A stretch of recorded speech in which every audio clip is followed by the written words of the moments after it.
Je disais donc que nous ne pouvions pas ne pas évoquer ce matin ces fameuses études PISA où la Belgique se trouve si mal. Et quand on dit qu'elle est mal, elle serait encore plus mal si on faisait une différence entre les écoles de la communauté française, celle de la région flamande et celle de la communauté germanophone. Et c'est Madame Ariane Bey, qui est au département éducation et formation de l'Université de Liège, responsable de cette étude PISA pour la communauté française, qui va nous en parler. Voilà, effectivement, je vais vous parler de l'enquête PISA. Et évidemment, cette enquête est reconnue maintenant comme une évaluation de qualité qui peut servir à évaluer l'équité et l'efficacité des systèmes éducatifs des pays industrialisés. Et vous en avez tous, j'imagine, entendu parler via les médias et via ces fameux classements internationaux qui sont souvent en une des journaux lorsqu'ils sont publiés. Le but de cette intervention est de tenter d'aller au-delà du palmarès et de voir quels enseignements tirer de cette enquête PISA pour particulièrement la communauté française. Alors nous n'avons pas malheureusement de données séparées pour Bruxelles, la région bruxelloise et la région wallonne. L'échantillon n'est pas fait pour ça, ce serait possible, ce serait sans doute intéressant de le faire une fois, parce que vu les spécificités régionales, effectivement, il y aurait à craindre que dans certains endroits de Bruxelles, la situation soit encore pire qu'en communauté française en moyenne. Une brève introduction méthodologique ou de termes. PISA signifie le Programme international pour le suivi des acquis des élèves de 15 ans. C'est une évaluation cyclique, elle a lieu tous les 3 ans et elle évalue tous les 3 ans la lecture, les mathématiques et les sciences. Ce qui est intéressant de mentionner aussi, c'est que ce n'est pas n'importe quel organisme qui a décidé de mettre en place PISA, c'est l'OCDE, l'Organisation de coopération et de développement économique. C'est-à-dire donc le groupe des pays industrialisés, qui ne s'intéresse pas tant à ce que peut faire l'école ou une année d'études particulières, mais qui s'intéresse à quels jeunes sont prêts demain à rentrer sur le marché du travail et surtout à leurs compétences. Et c'est pour ça que j'ai qualifié cette optique d'optique prospective. On s'intéresse à ce que les jeunes prêts dans de nombreux pays à accéder au marché de l'emploi peuvent faire. Et ça a déterminé l'âge des étudiants sélectionnés pour participer à PISA. C'est-à-dire qu'on a choisi d'évaluer des jeunes de 15 ans et pas des jeunes de 3e ou de 4e secondaire. Parce que dans de nombreux pays, à 16 ans, les jeunes sont susceptibles, pas comme chez nous où c'est 18 ans, de quitter l'enseignement obligatoire. Le choix de l'âge a des conséquences sur les résultats de PISA. Parce qu'à 15 ans chez nous, comme ça a été évoqué, les élèves peuvent être dans les élèves, normalement, s'ils sont à l'heure, sont en 4e secondaire, mais beaucoup d'entre eux peuvent déjà avoir doublé à cet âge-là.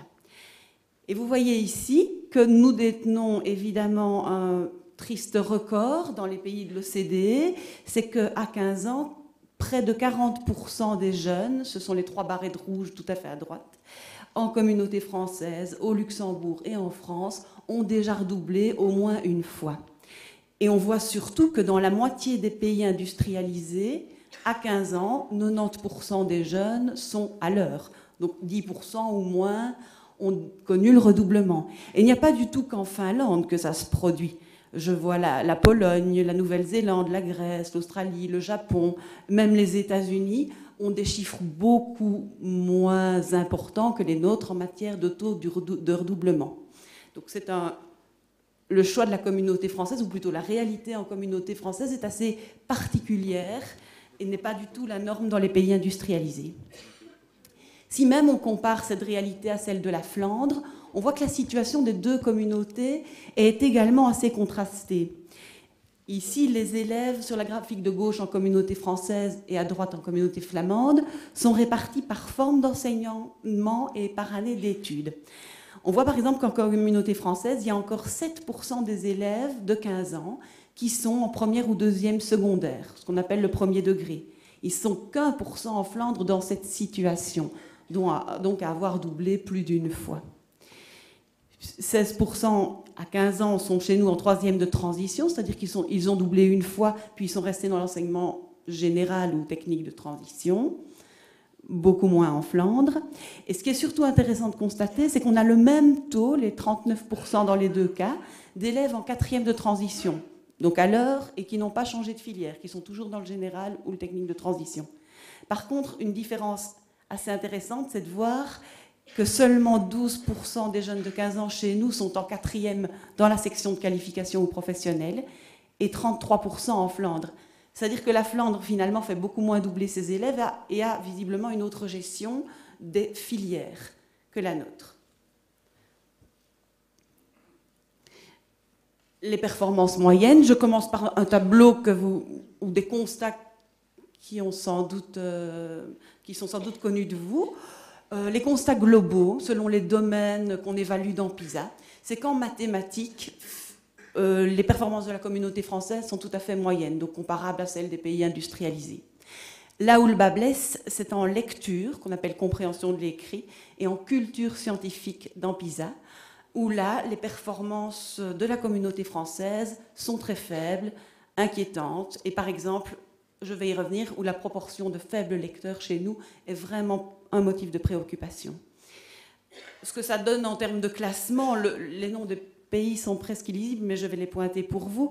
Voilà la communauté française en culture scientifique, en bleu ici, fait partie d'un groupe de pays, parce que tout ça, il y a des marges d'erreur, comme dans les sondages politiques, on vous en annonce les résultats. Donc on peut dire que la communauté française est dans un groupe de pays dont les performances sont inférieures à la moyenne internationale des pays de l'OCDE, qui est de 500.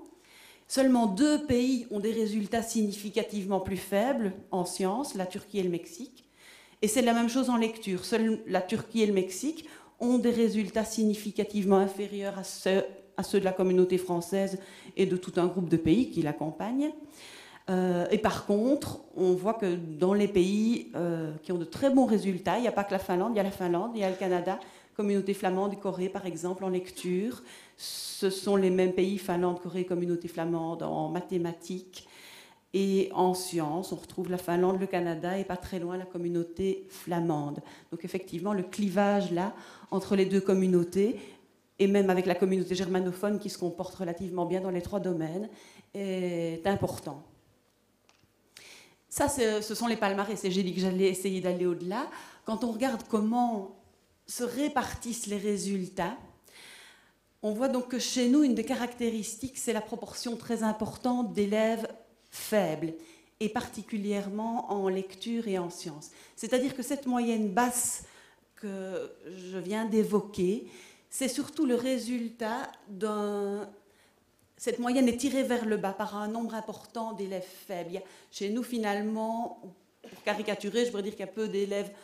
Il y a relativement le même nombre d'élèves forts que dans les autres pays industrialisés, mais par contre, moins d'élèves moyens et plus d'élèves faibles. Je vais illustrer ça par la proportion d'élèves qui sont sous un seuil critique de niveau de lecture. Quand on prend les résultats de PISA, on a fait 5 groupes d'élèves selon leurs résultats en lecture. Et ça va du niveau 5, qui est le niveau où les niveaux 4 et 5, où les élèves sont très compétents en lecture, les niveaux 2 et 3 où ils sont moyens, en dessous du niveau 2, au niveau européen, et les experts et les autorités politiques européennes ont repris cela, ont déterminé qu'en dessous du niveau 2, les élèves n'ont pas les compétences suffisantes à 15 ans pour continuer, pour maîtriser de l'information issue d'un texte écrit. C'est-à-dire qu'ils ne comprennent pas un article de journal assez simple, assez court, des informations très familières. Et ce qui est assez dramatique en communauté française, c'est qu'on voit que 17% des filles de 15 ans sont sous ce fameux niveau 2 de compréhension en lecture, 10% en Flandre, mais c'est surtout les 32%, donc un tiers des garçons de 15 ans qui ne sont pas à même de saisir d'une information d'un texte écrit relativement simple, 15% en Flandre. Donc là, ce tableau permet vraiment de pointer un déficit de compétences en communauté française, et donc sur cet aspect, je pense qu'il serait très intéressant d'avoir même des comparaisons provinciales et régionales, et on verrait aussi des disparités sans doute importantes. On peut voir aussi que cette faiblesse, ces élèves sous certains niveaux de compétences, ne sont pas répartis aléatoirement dans notre système éducatif. Les niveaux sont repris ici, donc en rouge les niveaux très faibles. Là, ce n'est plus de la lecture, ce sont les sciences, ce sont les derniers résultats de PISA 2006. On voit que quand les élèves sont encore les 39% d'élèves qui sont encore en 4e secondaire, en général ou technique de transition, ils sont majoritairement dans des niveaux intermédiaires, c'est-à-dire au niveau 3 et 4. Mais on voit que leur doublement et les filières jouent tous deux, ou sont tous deux liés à une proportion importante d'élèves plus faibles. Donc en 3e année de transition, où il y a 16% des élèves, ces élèves sont majoritairement dans des niveaux un peu plus faibles que les 4e années de l'enseignement général. Et puis, si on prend les élèves en 4e de qualification, on voit qu'ils sont, par exemple, les 23% ici sont sous ce fameux niveau 2, très faible. Les élèves qui ont redoublé une fois et qui sont dans la filière de qualification sont, eux, majoritairement très faibles, de même que les 7% d'élèves qui sont encore au premier degré, donc qui ont doublé plus d'une fois, qui sont, eux, à 70% sous ce fameux niveau 2 ici de sciences. Une petite parenthèse, on vient d'évoquer sans doute le sacrifice de certains pour créer une élite. J'ai dit qu'elle n'était pas quantitativement plus importante que dans les autres pays industrialisés, et on voit qu'elle n'est pas non plus si forte. Je veux dire par là que si le but de notre enseignement est de tout sacrifier au prix d'une... Avec ce style, c'est en combinant cette information, c'est-à-dire l'impact du facteur socio-économique sur les résultats, et puis le classement moyen que j'ai présenté au début, qu'on classe généralement la communauté française comme un système éducatif à la fois peu efficace, parce qu'en tout cas en lecture et en sciences, on est en dessous du résultat moyen, et peu équitable, parce que chez nous, le niveau socio-économique de départ a plus d'impact que dans de nombreux pays sur les performances. Si on prend d'autres caractéristiques que le niveau socio-économique, là j'ai combiné des caractéristiques individuelles et scolaires. Bien, on voit, par exemple, ici en sciences, la différence filles-garçons est nulle. Et puis, on peut voir qu'il y a des écarts entre toutes les catégories, des écarts assez importants entre certaines catégories d'élèves. Par exemple, si on prend les élèves nés en Belgique ou avec au moins un parent belge, bien, on voit qu'ils sont légèrement au-dessus de la moyenne internationale de 500. Mais dès que les élèves sont immigrés de première ou de deuxième génération, les résultats sont bien moindres. Je viens déjà d'évoquer cette différence entre les élèves les plus et les moins favorisés, la différence entre les élèves à l'heure et en retard, et puis surtout cette différence et cette hiérarchie assez impressionnante en fonction de la forme d'enseignement et de l'année d'études. Donc les élèves, en fait, les 39% d'élèves en 4e générale ont d'excellents résultats. Par contre, les élèves du premier degré différencié, donc en première B ou en 2P, ont des résultats bien inférieurs à ceux du dernier pays participant à PISA. En fait, ce type de tableau est aussi intéressant, j'aurais dû les présenter, parce qu'il permet de voir ou de dire en tout cas, que les différences à l'intérieur même d'un système sont toujours plus importantes que les différences entre les pays. Si je prends le pays le plus haut, il arrive environ à 550, et le pays le plus bas aux alentours de 400. Ça, c'est l'écart entre pays, mais les écarts entre nos élèves, entre les élèves les plus forts et les plus faibles, sont bien plus importants que ces écarts entre les pays de l'OCDE. Les différences entre écoles. Là aussi, la communauté française fait partie des systèmes où les écoles sont très différentes les unes des autres. Donc, vous avez ici la différence entre l'école la plus forte en haut, en 2000 en lecture, qui avait un résultat tout à fait exceptionnel, et puis l'école la plus faible, qui avait un résultat vraiment calamiteux ici. Et ce qui est intéressant de voir, c'est que ces différences, l'ampleur de ces différences entre écoles n'est pas du tout similaire entre les pays, puisque voilà les résultats de la communauté flamande. L'écart entre les deux écoles, la plus faible et la plus forte, est moins important. En Finlande, il est tout à fait réduit. Et dans d'autres pays européens, ici l'Espagne, c'est également le cas.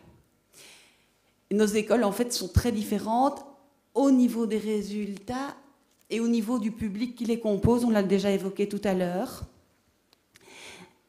Et je vais y venir. Oui, tout d'abord, une parenthèse peut-être, c'est qu'on a pu, peut-être que les résultats de PISA et notre manière de les communiquer a pu faire croire que tout allait mal et que tout le système d'enseignement était défectueux. Mais il y a de nombreuses excellentes écoles et excellents élèves en communauté française. On a fait le calcul sur PISA 2006. 40% des établissements de l'échantillon sont au-dessus de la moyenne internationale de 500. Le problème réside dans la concentration des élèves faibles et qui cumulent une série de désavantages socio-économiques, familiaux et scolaires au sein des mêmes établissements. Et donc ces établissements accueillent vraiment un public très faible et très défavorisé sur tout un certain nombre de critères. Il est très difficile, et à mon avis, avec même énormément de moyens, il serait très difficile de permettre à ces établissements de devenir moyens ou bons à des études comme PISA. Et qu'on prenne n'importe quel critère, là je n'en prends qu'un. Par exemple, dans les 25% d'écoles les plus faibles en sciences, elles accueillent en moyenne 73, donc 3/4 de leurs élèves ont déjà redoublé, alors que dans les 25% d'écoles les plus fortes, seulement, entre guillemets, par rapport aux autres pays, 21% d'élèves ont déjà doublé. Et que je prenne n'importe quelle caractéristique, je ne vais pas vous les montrer toutes ici, mais si je prends le taux de pères au chômage, le pourcentage d'élèves qui disent n'avoir aucun livre chez soi, le pourcentage d'immigrés, tous ces facteurs-là, tous ces chiffres-là sont très très importants dans les 25% d'écoles les plus faibles et évidemment très peu importants dans les 25% d'écoles les plus fortes.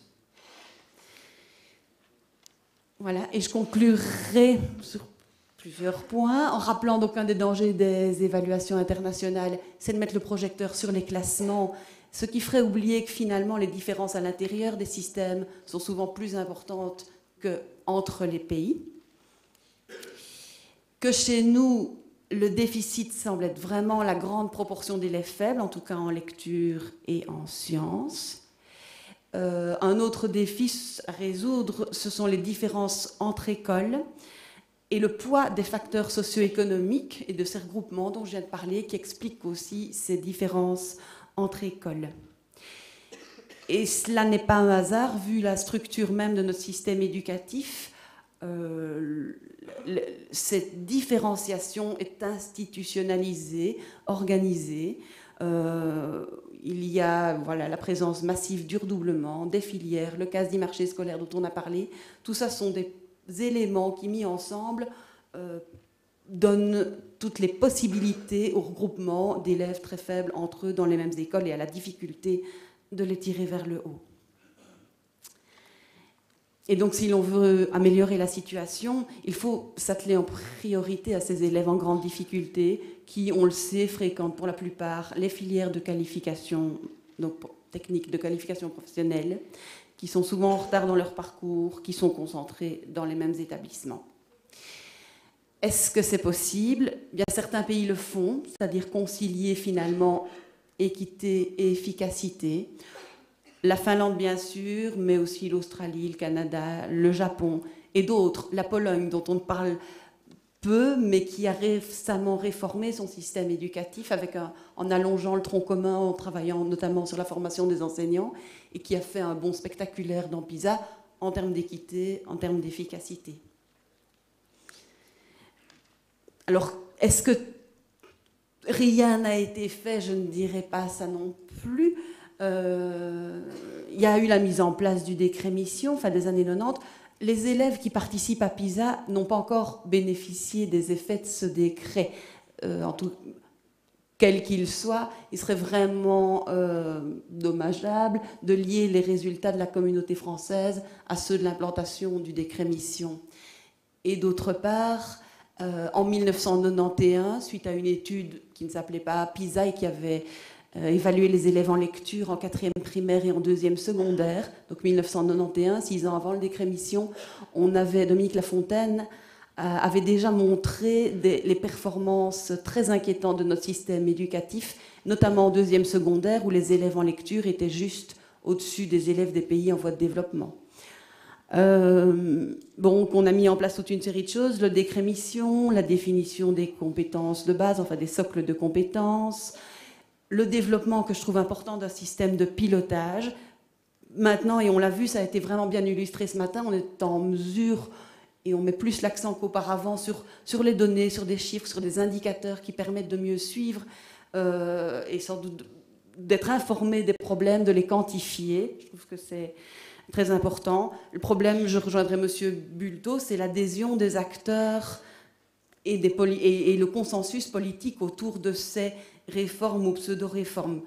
Pour moi, il n'y a pas vraiment eu d'adhésion à ces changements, à ces réformes. Il y a eu des tentatives qui ont donné aussi des signaux brouillés, avec ce fameux redoublement au premier degré, supprimé, réintroduit, on ne va pas se cacher sous les mots. Et on voit qu'à toutes les tentatives, par exemple, si vous lisez la différence entre le contrat stratégique et ce qui est devenu le contrat pour l'école, dès qu'il y a concertation avec les différents intervenants qui sont nombreux dans le système éducatif, bien on arrive à finalement un consensus assez mou sur des choses qui recueillent évidemment l'adhésion des acteurs. Personne ne va être contre le fait de mettre 1000 enseignants en plus au début de l'enseignement primaire, mais en termes d'efficacité, rien ne prouve l'efficacité de cette mesure-là. Et au-delà de ça, bien, on arrive à peu, je pense, à faire de... Et le mot réforme est assez galvaudé parce que pour moi, il y en a très peu dans notre système éducatif où il y a très facilement moyen de les contourner. Et cette décision de vouloir vraiment changer notre système éducatif pour aller vers plus d'équité et ou d'efficacité est vraiment une question, n'est plus une question scientifique, c'est vraiment une question de valeurs, de choix politiques, de choix sociétaux et d'adhésion des acteurs à ce projet d'école et projet de société. J'ai entendu Madame en parler à la radio sur le système finlandais, je suppose qu'elle va le redire, mais j'ai été assez interpellée d'apprendre que là non plus, il n'y avait pas eu de consensus, mais bien tout un travail pour arriver finalement à ce consensus social. Donc, qu'est-ce que voulons-nous de notre système éducatif? C'est vraiment une question auquel je pense que nous allons essayer de tenter de répondre tout à l'heure. Merci.